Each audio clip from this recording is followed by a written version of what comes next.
Je suis Cindy et je te dis bienvenue à Parole d'en haut pour maîtriser les choses d'en bas.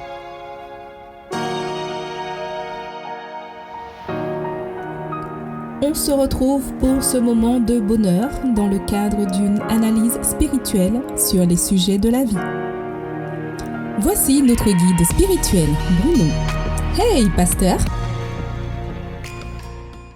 Nous sommes conscients que les choses de la vie, les événements peuvent être difficiles à concevoir, à percevoir, mais nous savons que la parole de Dieu nous propose la foi, l'esprit de clairvoyance qui nous aide à recourir à Dieu pour éviter les angoisses, les peurs, les tremblements, etc. Je vous propose la faute et la fatalité. Deux notions que je vois qui font du mal à notre population. La faute est considérée comme une mauvaise action. La fatalité, c'est ce qui est inévitable. On dit souvent c'est notre destin.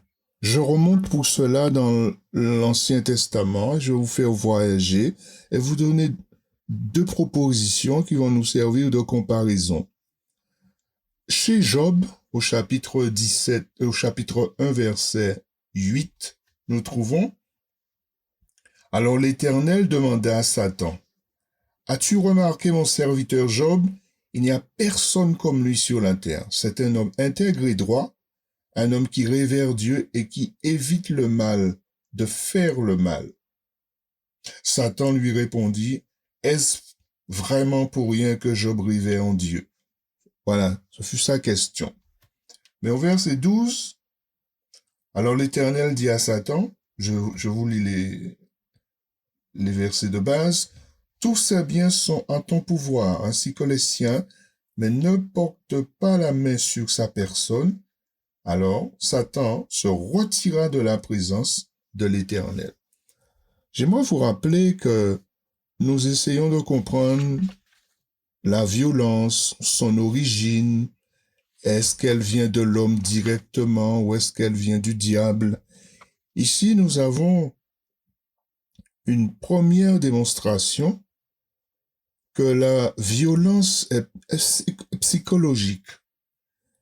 Même entre Dieu et le diable, il y a un échange, il y a un dialogue à propos d'un homme. Un gars qui était intègre et droit, qui cherchait le bon chemin, la bonne fonctionnalité. Mais on remarque que le diable ne se tourne pas vers des gens qui ont de bonnes intentions, qui veulent un équilibre. Dieu lui dit, as-tu remarqué?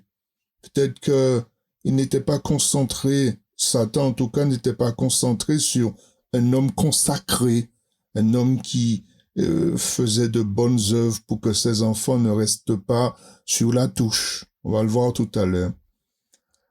Ah ben, ça ne plaisait pas ou ça n'a pas plu au diable. Il dit à Dieu, frappe-le. Frappe ses biens. Etc. Et tu vas voir,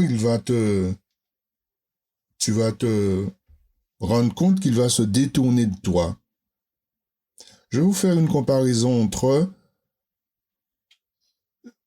comment le diable va tenter Job et comment le diable va tenter Caïn, et vous verrez que les résultats ne sont pas les mêmes. Les conséquences ne seront pas les mêmes. Et à nous aujourd'hui de comprendre, il est possible de nuancer la faute de la fatalité. C'est possible. Chers amis, dès que Satan se retire de la présence de Dieu, dès qu'il le fait, son objectif, c'est de frapper. C'est de trouver des catastrophes. C'est d'imaginer des gouffres. C'est de créer des enfers, de susciter des malheurs. Alors, certains disent des fois que si Dieu est souverain, pourquoi Satan a autant de pouvoir? Vous verrez que dans ce chapitre 1 de Job, quand il va finir de discuter avec Dieu, Dieu va lui dire ce qu'il doit faire, comment il doit opérer. Suivez-moi, hein? Il n'a pas le libre arbitre, il n'a pas donc le pouvoir de faire du mal dans la présence de Dieu, ça c'est une.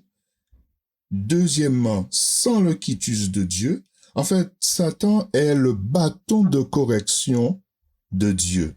Dieu peut l'utiliser pour avertir les hommes. Et entendez-moi, quand il s'agit, même quand il s'agit, je devrais dire, des éléments de la nature, et oui, le diable a aussi un pouvoir. Je vous lis le verset 16. Il n'avait pas fini de parler qu'un autre messager, ça c'est un serviteur de Job, la foudre est tombée du ciel et elle a foudroyé tes brebis et tes serviteurs, elle a tout consumé, je suis le seul qui ait pu échapper et je viens t'annoncer la nouvelle. C'est pas Dieu qui a envoyé la foudre. Dieu sait ce que la foudre peut faire, mais vu qu'il y a un combat entre Dieu et le diable pour savoir est-ce que Job va rester solide dans sa foi et craindre Dieu, Dieu donne autorisation au diable de tester, n'est-ce pas, Job. Alors qu'est-ce que Job va faire? Il va envoyer la foudre. Il va envoyer la foudre. Ce n'est pas Dieu qui avait l'intention de mettre Job à l'épreuve par la foudre. C'est le diable. Parce que tous les autres supplices que le diable, que Job va subir, verset 17, il parlait encore lorsqu'un autre messager arriva et annonça 3 bandes de Chalnéens se sont jetées sur les chameaux et s'en sont emparés. Ils ont massacré tes serviteurs. Alors, il ne faut pas me dire que quand c'était la foudre, c'était Dieu, et quand c'était les Chaldéens, c'était le diable. Il faut savoir, comprendre bien la Bible. Il parlait encore au 18 que notre messager arriva, tes fils et tes filles étaient en train de manger et de boire du vin, lorsqu'un vent très violent, et vous pouvez chez vous posément lire le chapitre 1 de Job, la foudre, les Chaldéens, un vent très violent, eh bien, comme nous qu'a dit, oui, diable a dans ça. Il peut être le bâton de correction, il peut être aussi l'élément par lequel Dieu va tester un serviteur comme Job et de dire au diable, tu ne vas pas le pousser à la faute irréparable. Je suis là pour lui, je suis avec lui, il me fait confiance, il va me craindre, il a des qualités, je sais que ces qualités t'échappent, toi le diable, mais moi je le connais. D'ailleurs, le diable sait très bien que Dieu veut le localiser. Dieu lui dit, au verset 7, on remonte. L'Éternel dit à Satan, d'où viens-tu? Celui-ci répondit, oh, je viens de parcourir la terre et de la sillonner. Chers amis, tous les bouleversements que nous rencontrons, que nous entendons, il faut réaliser qu'il y a un diable qui se promène. Il est à droite, à gauche, les 4 points cardinaux, il se balade. Il a envie de prendre dans son filet les vulnérables. Déclare cet après-midi, ce matin, ce soir, je ne suis pas le titre de propriété du diable. Il n'a aucun pouvoir sur moi si je lui ferme la porte. Job a appris à le faire. Job a appris à le faire. Job ne s'éloignait jamais de la présence de Dieu. Et au verset 8, je souligne encore, quand on est consacré, engagé, il arrive des fois que le diable n'a pas la faculté de nous remarquer. Oui, les gens qui prient, les gens qui jeûnent, les gens qui cherchent à faire le bien, eh bien oui, le diable constate chez ces gens-là une mesure, une sécurité, une volonté à ne pas céder à ses attaques, à ses tentations. Eh bien, comme en Luc chapitre 4, le diable a laissé tranquille Jésus-Christ, le diable peut aussi laisser tranquille la nation. Voilà mon cri. Arrêtons de commettre des fautes. Sortons, éloignons-nous de la faute. Ne poussez pas l'autre à la faute. N'amorcez pas de mauvaises actions contre l'autre. Alors on va se dire, on peut comprendre la fatalité, on peut l'admettre, mais évitons la faute. Évitons la faute.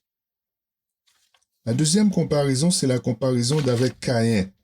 Et j'ai envie que tu pousses le cri, ne tue pas ton frère Abel. Ou encore l'autre cri, et si Caïn n'avait pas tué Abel, dans quel état aurait été le monde actuellement? Est-ce qu'un avenir merveilleux reste possible? Chers amis, la violence est une puissance malsaine, hein, et elle vient du diable.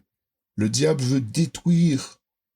Souvent, on nous le rappelle, ne pas répondre à la violence par la violence. Parce que l'homme a besoin de soigner sa dignité. Et ce qui fait l'humanité de l'homme, c'est sa dignité. La violence est là pour bafouer la dignité de l'homme. Et engage-toi à ne pas bafouer ta dignité, à ne pas être violent. Donc imaginez que Caïn n'avait pas tué Abel. Certainement, la terre serait dans un autre état. Le texte nous dit en Genèse 4, verset 8, qu'est-ce qui s'est passé entre Caïn et Abel? Où est le rôle du diable? C'est ce que nous sommes en train de voir. Au verset 8, Genèse 4, qu'il est dit alors, où Caïn dit à son frère Abel, « Allons au champ. » Et lorsqu'ils furent dans les champs, Caïn se jeta sur son frère. Je dis l'essentiel. Il invite son frère à faire une balade, à aller dans les champs. Ensuite, il se jette sur lui. Il n'y a pas de communication, mais il y a beaucoup de haine, beaucoup de jalousie. Il est allé dans l'intention d'opérer un mauvais acte. Il entraîne son frère, il l'emmène quelque part parce qu'il a une intention. Il veut tuer, il est jaloux. Faut pas avoir peur de répéter pourquoi il y a trop de violence ici et ailleurs. C'est parce qu'il y a beaucoup de jalousie, beaucoup de convoitise. Je veux de l'argent, des sommes invraisemblables. Je veux aller vite, je veux tout avoir, je veux tout savoir. Alors, je me bats, je me jette. Gardons le verbe. Caïn s'est jeté sur son frère. Entre Jacob et Ésaü, ou Ésaü et Jacob, c'est pareil dans Genèse 32, 33. À cause d'un mensonge, un vol de droit d'aînesse aussi. Ça a été difficile pour Jacob de redresser la courbe. D'accord, sa mère a joué aussi un mauvais rôle, il faut faire attention à ça dans le rôle des parents. Mais nous trouvons que l'absence de communication a souvent entraîné de la violence. Je vous invite à le dire. Il faut surmonter la violence. La violence, a dit quelqu'un, est le dernier refuge de l'incompétence. Souvent, quand les gens ne peuvent pas communiquer, ne veulent pas réfléchir, ne veulent pas admettre que le bien est bien, eh bien, ils infligent des souffrances. Alors nous disons aujourd'hui, Seigneur, délivre notre pays des souffrances. Délivre notre pays de ceux qui croient, oui, que la violence doit engendrer la violence. C'est pas normal. Redonne du bon sens à tous ceux qui se tournent vers la violence morale, la violence psychologique, sociétale. Cette forme de harcèlement, ça vient du diable qui a dit, Dieu a-t-il réellement dit, c'est de l'harcèlement. Les choses peuvent aller mieux, et je reprends pour conclure, Job a résisté. Bravo, amen.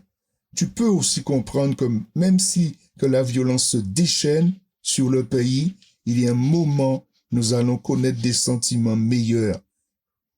Alors tourne-toi vers le salut, tourne-toi vers l'amour de Dieu, tourne-toi vers les consignes divines. Comme ça, tu pourras échapper aux effets et à l'instigateur de la violence. Que Dieu te bénisse. Nous serons ravis de pouvoir échanger avec vous. N'hésitez pas à nous contacter au 06 90 11 49 87. Merci de votre écoute. Dieu vous aime. À bientôt.